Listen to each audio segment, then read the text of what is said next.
Hi, Dyslexic Genius here, Brett Hurt. My phone number is 864-236-1680, or you can email me at dyslexicgeniushurt@gmail.com.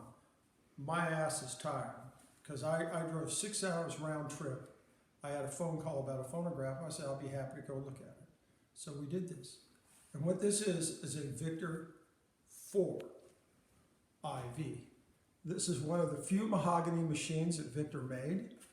You could order other oak machines like the 5 in mahogany, which are rare, but these came in mahogany.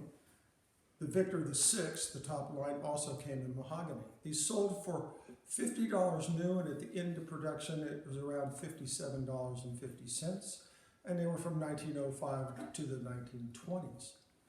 This machine was in the attic, and as you can see here, the alligatoring on the horn. This shows it was in a hot area. All the nickel is in really good condition. The back bracket is in perfect condition.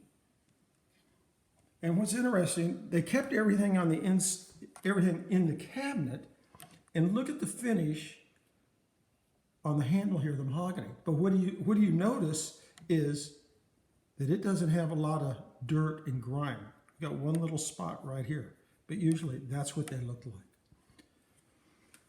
These are wonderful machines. The MS, which is sitting here, transitioned from this to the Victor 4. This has a 2-spring barrel, cast iron, everything. And what's interesting, what's inside your phonograph when you buy one? Well, I opened it up, and lo and behold, was this chunk of wood. Well, this chunk of wood is the shipping block for under the motor when they ship it, so it doesn't, if they drop it, the motor doesn't shatter and break. It had a spare reproducer. I guess they had this because this reproducer, there's no gasket material or anything in there. They came with this cast iron turntable, which has the little holes all the way around. The MS came with a thinner one. It comes with a bullet brake, and this is the speed control. It also came with these Jed feather-touched needles, and here's one that kind of looks like a spear.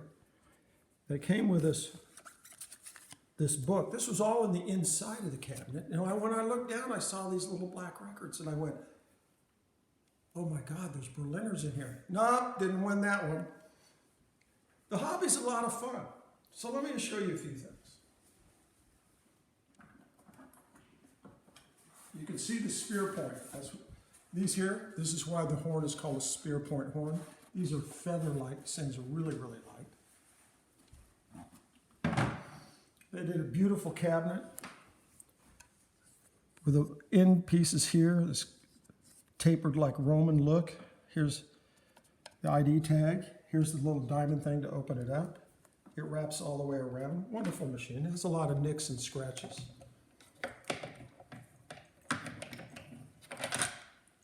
Has a beautiful, dainty little cranks I like. And when I was talking about re-nickeling, well, the early thing, they center punched that one right.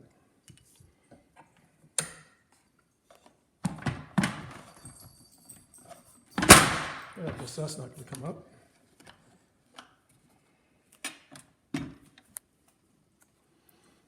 You can hear it running, very smooth and nice. So that block, you would take this block, and it would be sitting in here. Then when you lowered it down, it would support this part of the machine so it wouldn't break the castings. And when you're looking at machines, you can see here the oil on the bottom. If there's a lot of oil, they had the motor probably springs repacked, a lot of caking.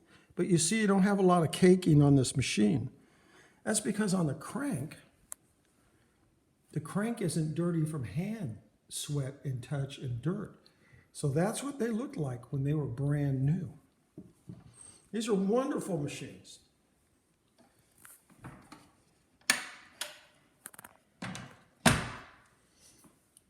Everything's here.